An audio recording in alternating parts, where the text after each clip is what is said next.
Today we're opening a story so explosive it could completely change how people see the Brown family. At the center is a woman whose dream was taken from her, her life's work lifted and repackaged on national television by someone who, according to our investigation, may not have created any of it on her own. What follows is learned from insider sources, leaked legal filings, and insiders' testimony far within the fundamentalist Mormon cult. It is a story of ambition, betrayal, and abuse of fame.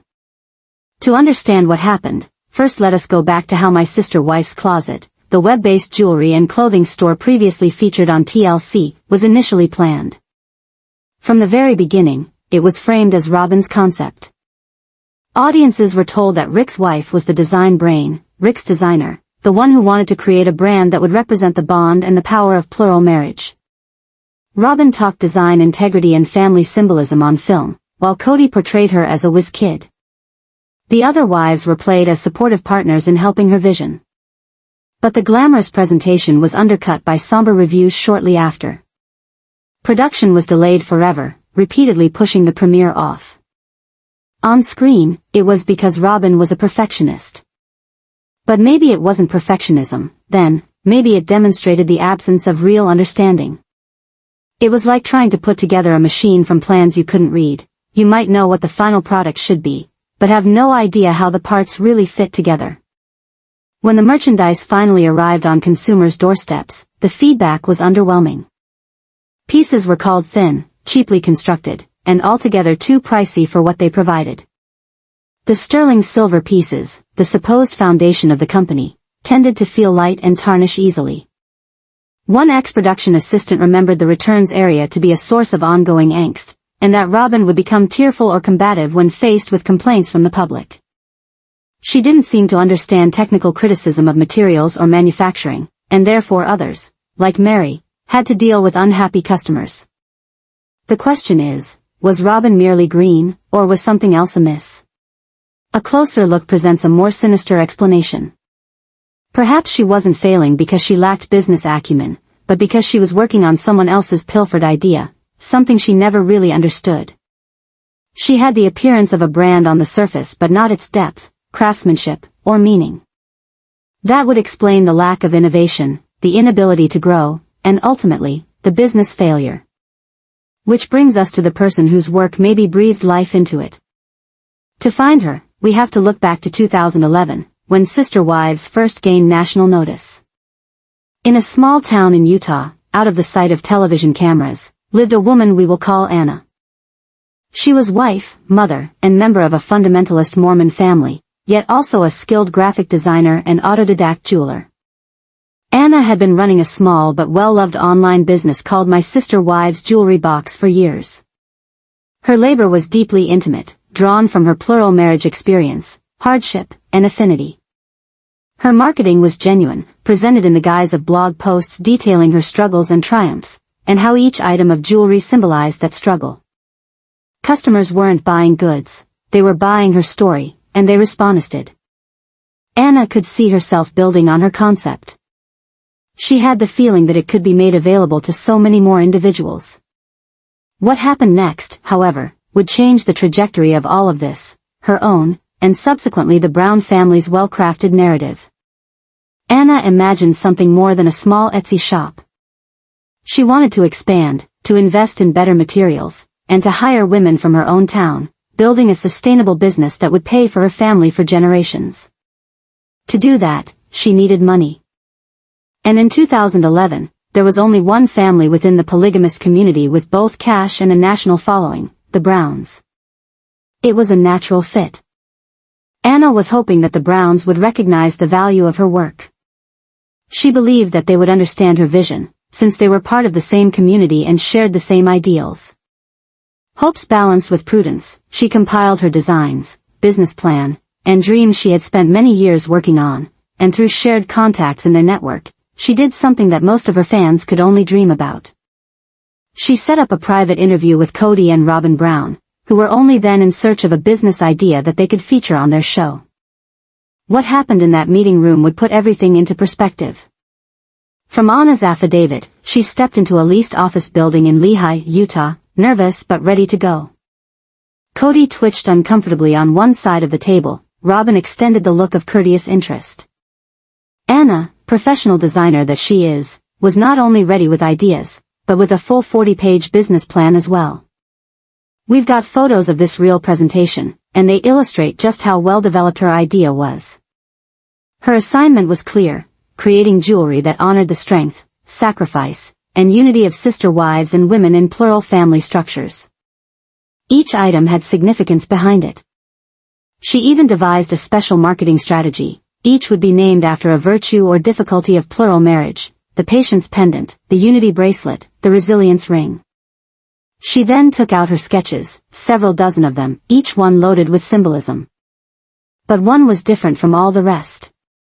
Borrowing the inspiration from the traditional claddagh ring that symbolized love, loyalty, and friendship, Anna had reworked it for multi-generational households. Her artwork showed 3 women, hands around each other, forming a loop of love. In the middle, their hands held a single heart together. She called it the sisterly bond pendant. The moment she explained its significance, Robyn's face erupted. Anna recalled her leaning forward and saying, "That is so inspiring. It speaks to my soul." For the first time ever, Anna felt hopeful. They understood. They related to her vision. But before revealing her designs, Anna had taken a business step. She approached with a non-disclosure agreement, a NDA, to render her concepts ineligible for being copied. Cody laughed, calling it too Hollywood and stating that their family conducted business on trust, not contracts. He would not sign. Robyn, however, picked up the pen and signed her name, saying it was no problem. That one signature of the pen would be the foundation of a lawsuit. Once Anna had left, the atmosphere shifted. Cody had instantly written it off, claiming that the market was too small. Robyn, who had only moments before been warm and enthusiastic, went icy. She informed them they weren't interested and brushed Anna aside. Heartbroken, Anna packed up her work and headed home, thinking her dream was lost. But for Robyn, it had just begun. 6 months passed, and Anna was at home flipping through Sister Wives. She had tried to move on, returning to her small shop. But when Cody announced that there would be a new family business on the show, her world stopped. Robyn began describing a dream of hers, of a jewelry collection honoring the sister-wife relationship. And then the name, My Sister Wife's Closet. The punch was crushing. It was nearly the same as her own design, My Sister Wife's Jewelry Box, tweaked just so to be different, but obviously copied. And it wasn't the end of it. New things appeared throughout the season, things the viewers were told came from Robyn's imagination. But to Anna, they were sorely familiar. The circles joined in the unity bracelet. A pendant style she had long doodled as a symbol for family ties. Her designs, retitled and broadcast on national television. Among the things Robyn presented during the show was a 4-heart charm joined together, eerily similar to Anna's original 4 wives charm. But the most surprising was when Robyn presented the centerpiece of the entire collection, a sterling silver necklace she claimed had manifested in a dream. Through tears in her eyes, she explained to the cameras that she woke up feeling inspired to draw 3 powerful women, arms in each other's arms, supporting one another as a stronghold of strength. What Robyn revealed that day was no trick. It was Anna's sisterly bond pendant, the same one Robyn had studied and said, "That speaks to my soul." 6 months earlier, Anna had opened her soul and revealing that work, only to find it reappear on national television with another's name engraved on it. To Anna, it wasn't merely business deception. It was stealing from her creativity, her identity, and her tale. She was a free-spirited artist from a clandestine past, while the Browns had the security of a network, production company, and attorneys. The playing field was uneven, David versus a Goliath with a TLC deal. Anna did nothing at first. Threatened, demoralized, and unsure of how to strike back, she said nothing. But she had made one important choice in that disastrous pitch meeting: she kept everything.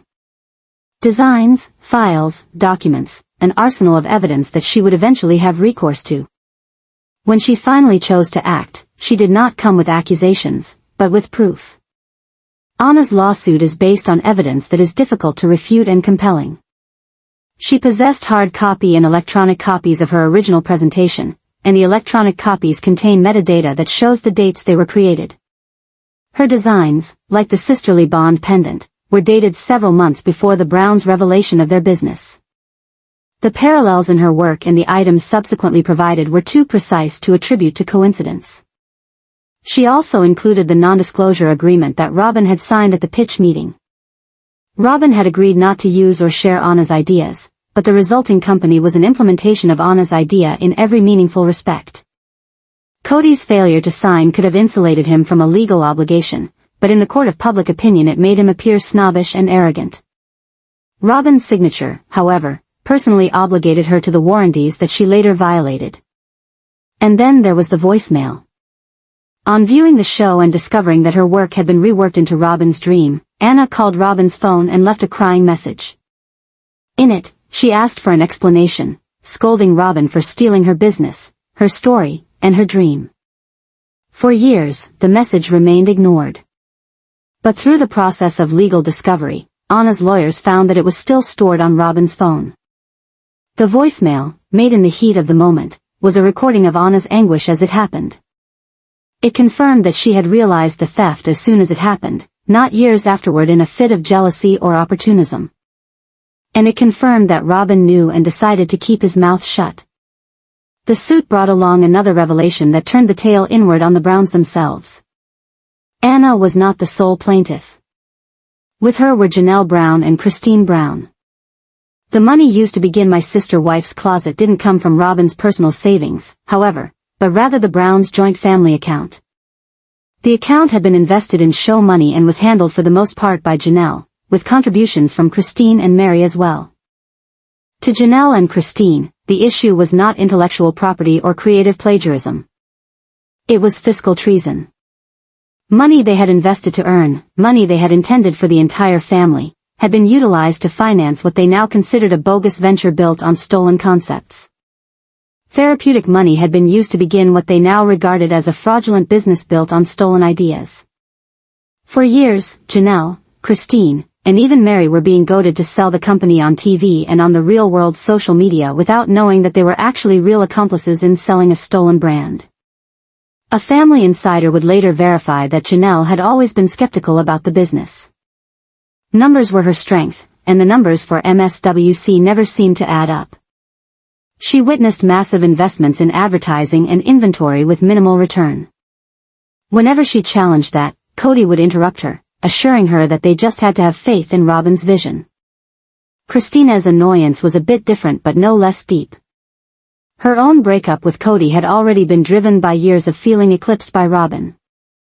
Then, to discover that the family's shared money had been put into a failing venture, allegedly built on stolen creativity, must have been the ultimate betrayal. By suing Cody and Robyn and Anna, Janelle and Cody were not merely asking for repayment for money wasted by the family, they were making a point. They were choosing to be opposed to Cody and Robyn openly and legally.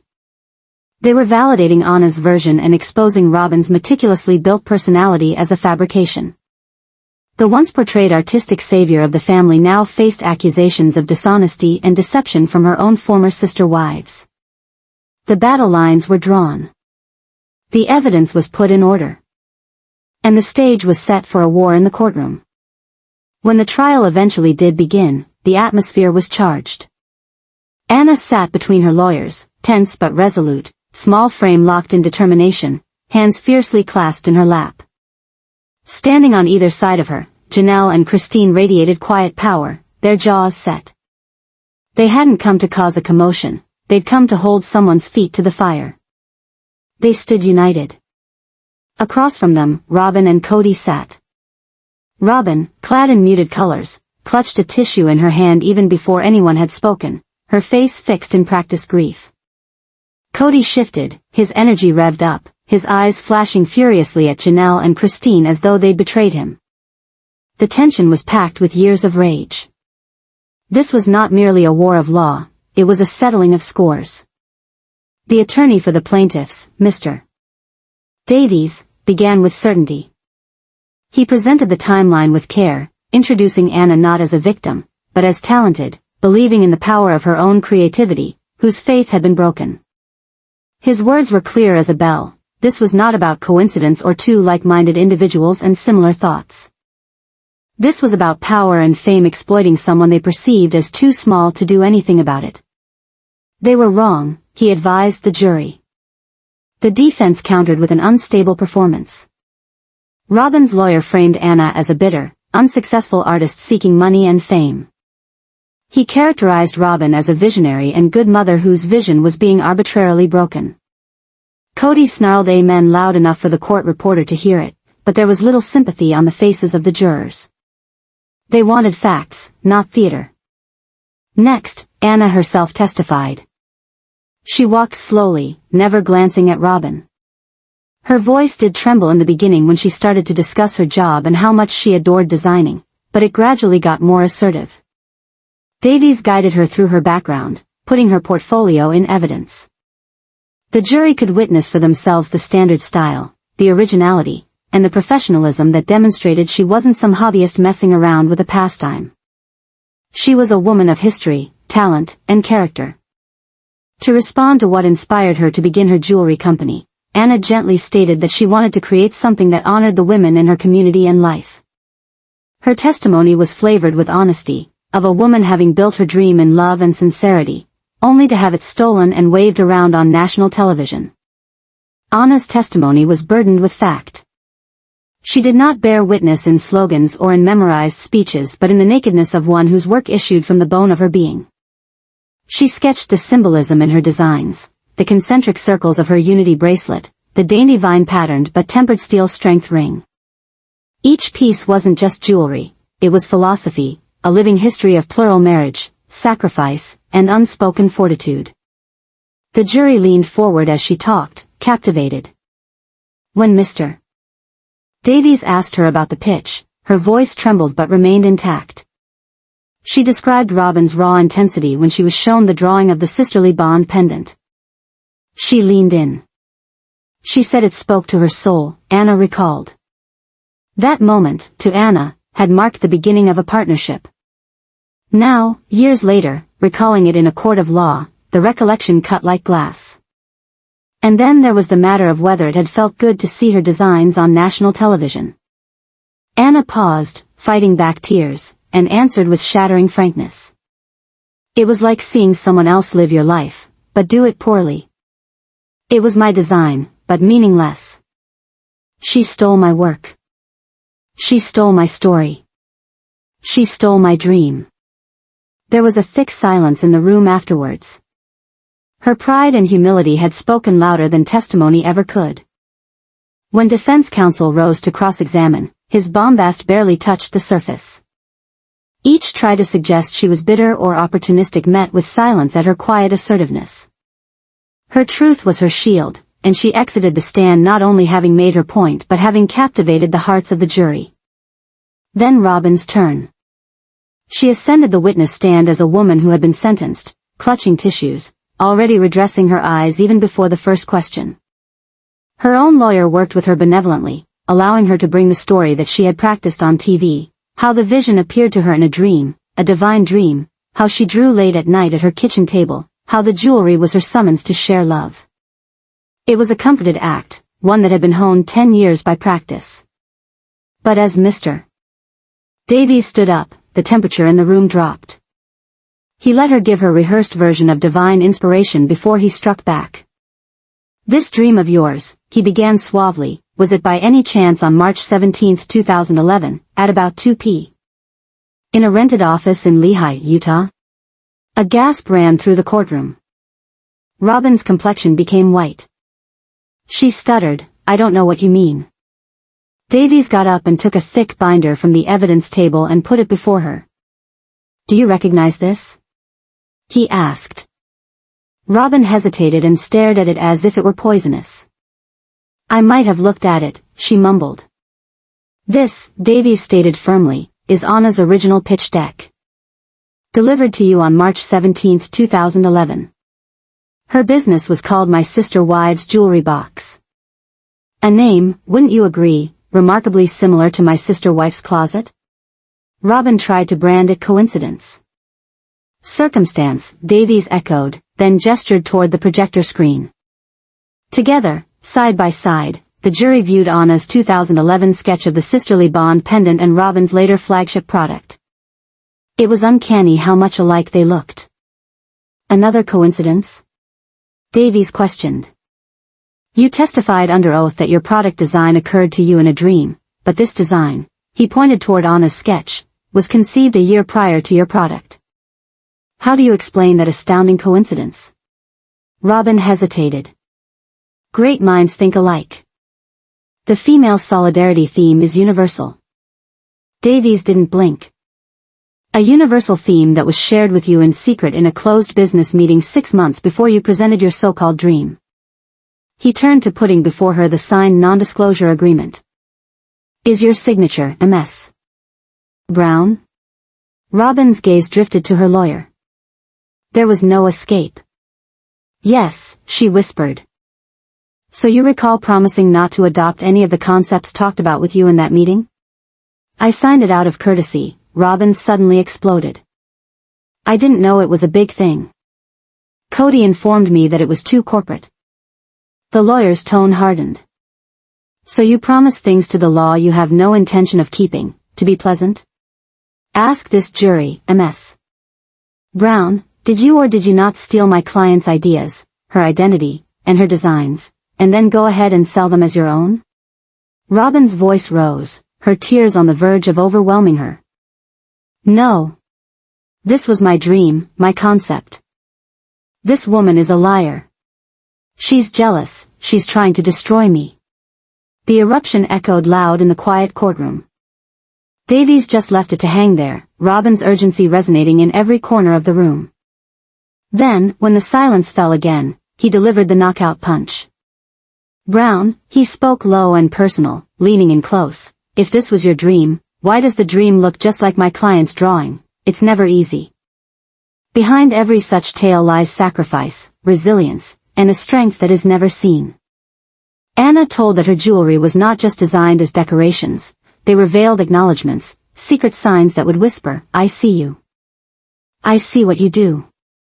She opened her heart to speak of the meaning behind her work. The intersecting circles of her unity bracelet stood for wives learning to roll together as one. The resilience ring, fine as a vine yet steel, stood for strength in the form of resilience. The courtroom was in silent awe. Anna wasn't speaking of accessories. She was revealing a life ethic. Her testimony was added depth when she remembered the pitch meeting. Her voice shaking, she described her hope, her anxious excitement, Cody's rejection, and Robyn's initial enthusiasm. When she handed Robyn the sisterly bond pendant, Robyn leaned forward and whispered to her, it speaks to my soul. Anna believed, in that moment, she had found a true partner. The agony of betrayal was fresh as she testified, her voice hitching on the word partner.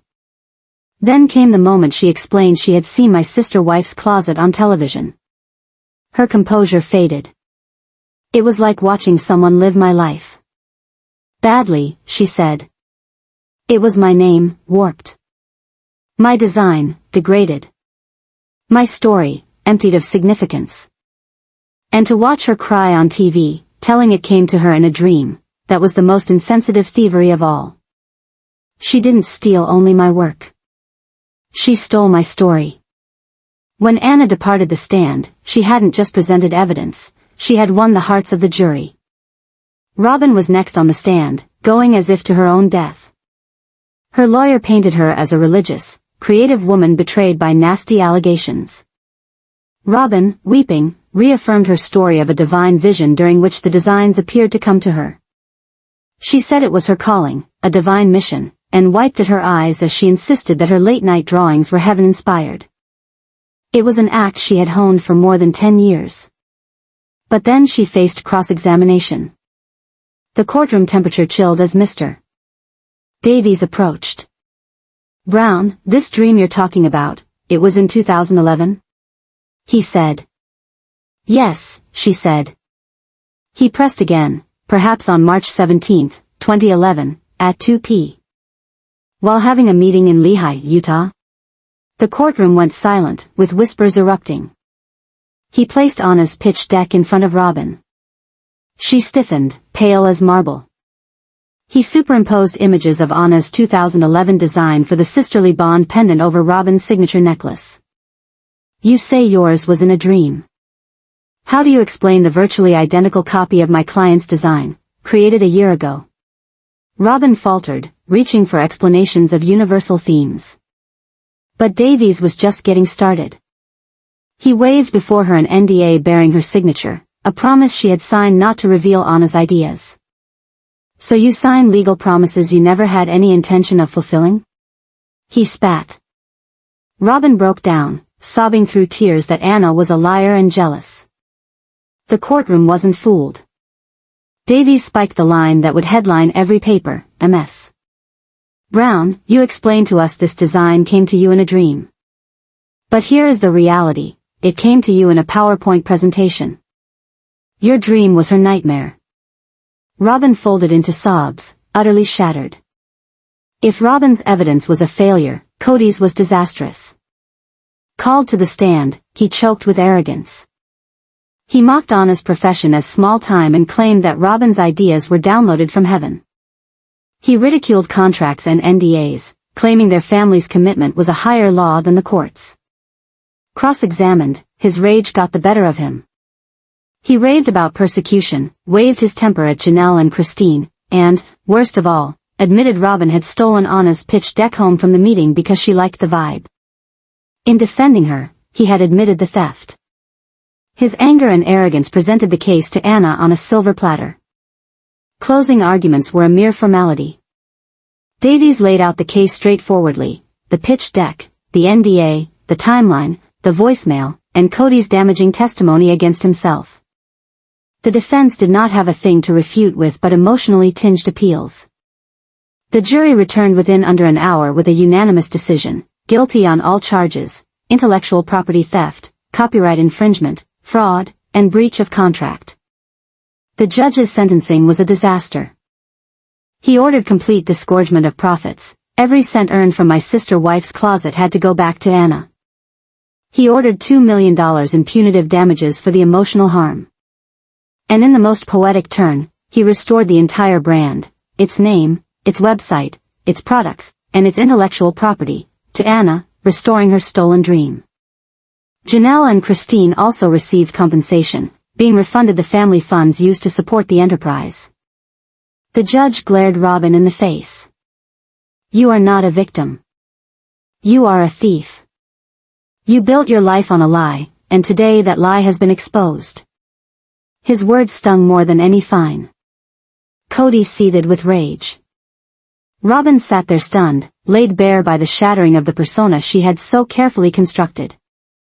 When Anna, Janelle, and Christine left the courtroom together, Christine put an arm around Anna's shoulder and leaned in to whisper something that left them all with a quiet smile. In betrayal, sisterhood was born. The real triumph was not money. It was honesty. For Anna, the decision was redemption to begin anew with integrity. For Janelle and Christine, it was a new beginning from Cody and Robyn. For the public, it was the revelation of an imposter. Robyn's sole authenticity as a person, the business she claimed as her passion, was revealed as a theft. She was not a visionary. She was not an entrepreneur. She was a fraud. Anna is again starting her first brand, this time as she originally intended, to employ women in her locality and to recover her nightmare taken from her and make it a dream. Her triumph is a testimony for all small creators that no matter power and fame, truth can be triumphant. Justice, at last, was served. So what are your thoughts? Was justice done? Let us know in the comments, and if you want more in-depth analyses of the real stories behind the news, make sure to like, subscribe, and hit the notification bell. Until next time, stay sharp, and question everything.